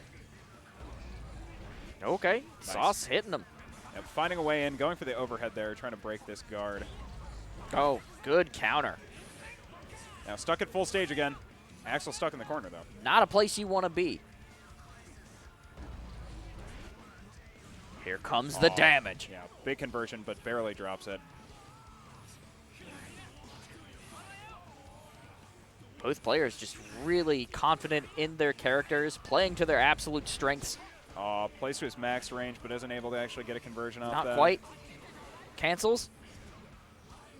Okay. I think he went for a feint. Is that a special cancel? Really cool like option. Oh, right. Just one more. Sauce is very so close. OnePrime looking for that reset. It's defensive. Oh, the cancels. Both players just hanging on by a thread. Pixel. Wow, okay, Sauce takes a game. No, it's OnePrime. Oh, no. Okay, we're in a reset. That's huge. Yeah. Now What an exchange. Yeah. I mean, just a quick trade and managing to come out in OnePrime's favor, and he takes that first set 3-0 then. I mean, that could have been big, though. That last game ended up being so close, and now, I mean, the momentum is still all in OnePrime's favor from him winning that game. So now, second set here. It's all on the table. Sauce has to make these victories count, has to really make these combos work in his favor. Very much so. And at the start, I mean, Axel was walking up, so he managed to get a huge damage conversion on him. Ended up hitting the throw, which is great. OnePrime just keeping the sickles coming. This is the name of the game. This is a very I'm over here, game. you're over there. Oop, going for the cross-up, miss. Stuck in the corner now, though. This is going to be a tough one. Right. Sauce just making sure that OnePrime stays on their toes. Very much so, but not really able to find any sort of clean conversion after his first one so far in this game. No, it's tough to get in there. All right. But this breaks the could be guard. it. Counter against the wall. Big damage. Doesn't. Just hanging on once again. OnePrime coming back. And this Oh, no. This definitely affects composure, Alex. I mean, this is just horrific for composure. What's going through your head as Sauce right now? Probably shit. I'm stuck behind a wall. This is not a place I wanted to be on a Saturday night. Counters. Bring him here. Put him in the corner as well. Get over here. All right, throw. Yeah, lots of Close pressure from OnePrime. Not something we see a lot of, but when it happens, it's fairly solid plays. I mean, when he's this far ahead, feeling comfortable to really be able to pressure up close is nice. It's so good. Soul explosive damage. Coming pushing in hot. the corner. Big overhead. Yeah, but Nice getting burst. dusted out of it. Yep. Well timed from OnePrime. Very much so, yeah. And now, Nice anti-air. Keep him going in the juggles. Soul just Ouch. forced to approach never feels good when you're walking straight into full screens. Yeah, that's another game for OnePrime. Yeah. So OnePrime, I was joking about it earlier, fully intending on getting this 60. But it could happen. Looking for the 60, yeah.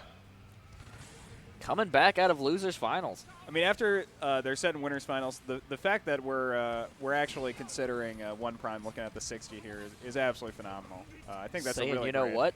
I know Axel. I know what he's good at. And it works.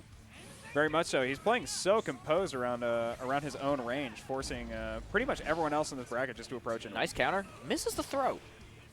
Definitely staying low with these defenses, trying to avoid those throws at all costs. And Soul just not really able to get any sort of options to get in here. Okay, here we go. But just as I say that. Against the wall. Keep him going. Oh, we're trying to get a bigger conversion. Defense. Nice counter. This could be bad. This is very, very scary for Sauce. Sauce looking to just run so in. Many times. Oh, the overhead. Here's the cancel. That should be it. OnePrime taking another round. Oof. It's not looking good for Sauce. I mean, Sauce, he went from being just the hero of this entire bracket with his win in Winners Finals to being on the verge of the potential of a 60. Yep. So. Catching the receiving end of OnePrime, playing at their best. Yeah, definitely. I mean, good OnePrime command throw. Playing so hot right now to try to get this pop on us. The amount of sickles that comes out of this character is just insane. He keeps them coming. Yeah, he really do be throwing them chains. Mm-hmm. I want to say something different, but at the same time, it is just, wow, he is really pressuring very hard from range. And he's using full screens so constantly. Pretty much everyone else in this bracket forced to approach into him. Welcome to Zoning 101. It's another game. Another piece to the 60. We're at 50 right now, boys. One more. And OnePrime walks away with a victory, coming out decisively from the loser's bracket. That'll be a straight 60, boys. Boys? Straight 60? Is it just me, or does OnePrime feel a little villainous?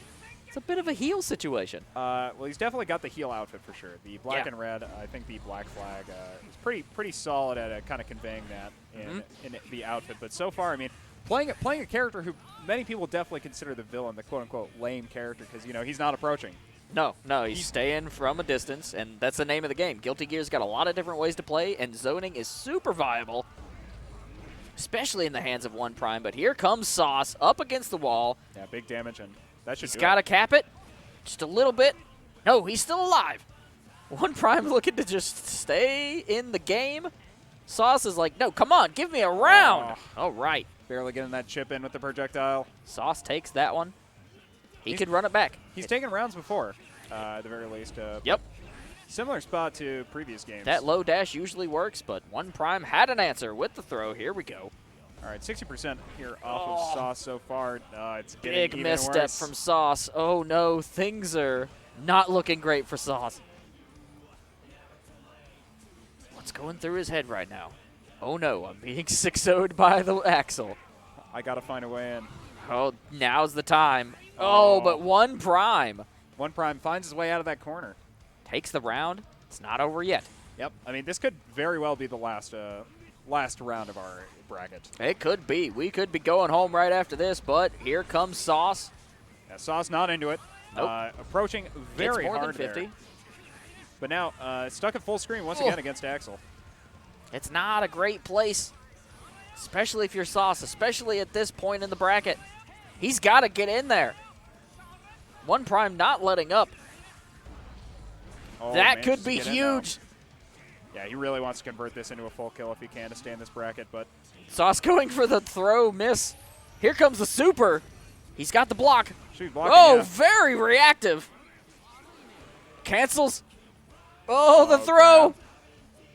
It could still go either way. All right, there it is. Sauce takes a game. We're not out of the woods yet. There's no 60 here, though, boys. No 60. 60 fans. What do we say to 60s? Not today. Not today. Now we're into another game here. Sauce and OnePrime, the soul into the Axel, trying to make this space small. We are keeping the action rolling here at the Black Ice venue. That is for sure.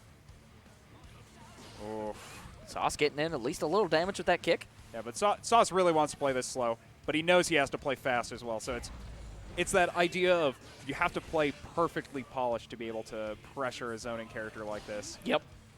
And so far, not really working out for him. Time stop here from Axel, and put him in the corner pressure. This has got to be mentally exhausting for Sauce. OnePrime taking a round. Once again, on match point. No match point. The potential is here to cap it out. Oh, And he's really been favoring that, that I believe it's dropping medium. That dive has really been getting a lot of traction. All right, open up a little bit with that kick. The lows, though, full screen once again. Yeah. OnePrime going to work. When we're sitting at full screen, it's just never really good to be a soul bad guy. No, that jumping option, though, definitely works. Yep. Okay, all right. Big counter here. OnePrime keeping things in the air. Yeah. Sauce, full screen. Oh, actually, OnePrime opting to going in. OnePrime opting for an aggressive option there, and it didn't play out. Very, very quickly turns against him.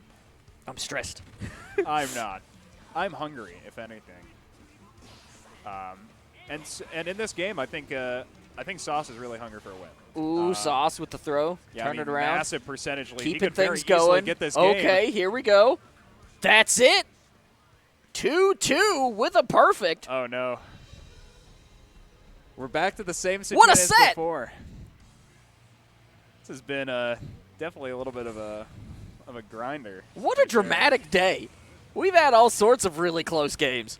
Yeah, I think this has probably been the most dramatic, though, this matchup between Sauce and OnePrime. I mean, it hero feels like versus the villain. Who's the hero?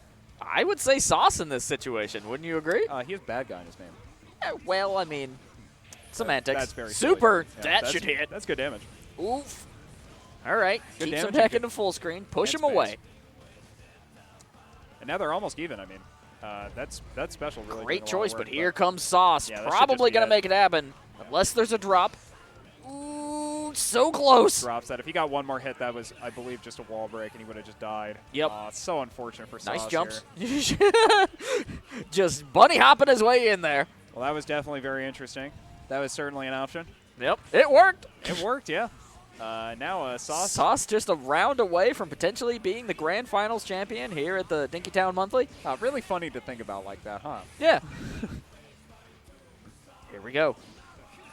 OnePrime looking in a great situation, keeping things going, coming in a little bit, getting a little brave. Oh, but Sauce going for that same opener that he's been going for more than a few times in this set. It seems to work. Burst. Oh, that was such great spacing from OnePrime. Okay. Stuck in the corner again. Chaining some hits. All right. OnePrime not giving in. Here we go. That dive sword. Definitely doing some work. We're full screen. He's learning. There's a cancel. Hits him with the kick. Just some pokes. No, keep out. We're going to very likely take this into the last round. Here we go. Burst is on tap. All right. For the same thing. If it works, it works. Oh. Here comes some combos. Not quite. Still in the game. OnePrime keeping up the pressure. But still stuck in this corner. Using those sickles. Sauce hoping for a jump there. All right. We are in the last round. OnePrime versus Sauce. This is for all the beans. Oh, big opener. Yeah. Get off me, Burst. Getting about 10% there. Not huge damage, but definitely for pressure, really huge. Now they're about even, though. It's the same song and dance. And Sauce really needed to close this gap here. Yeah, Sauce definitely low on resources. But here's the corner pressure from OnePrime. Drops conversion, unfortunately, but now OnePrime can feel pretty free to just retreat. This is getting tense. Lost the neutral interaction, so. Sauce, of course, does have the burst. Could result in something. Takes a little hit there. Okay. Nice counter. Can't capitalize on it. Try to get through this block chain, but no dice. Moving OnePrime into the corner. Unfortunately, he's at full screen once again. Trying to get in. OnePrime standing ground, hitting with the counter. Oh, no. Oh, that's a problem. OnePrime is our victor.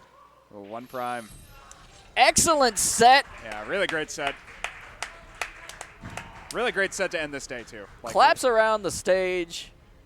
You love to see it. OnePrime taking home the victory, walking away with some cash in his pocket. Yeah, honestly, really great showing from here. I mean, OnePrime coming in as an 8 seed for this tournament. I don't know how well seeded this bracket was. Sure, but either way. Yeah, looking really good.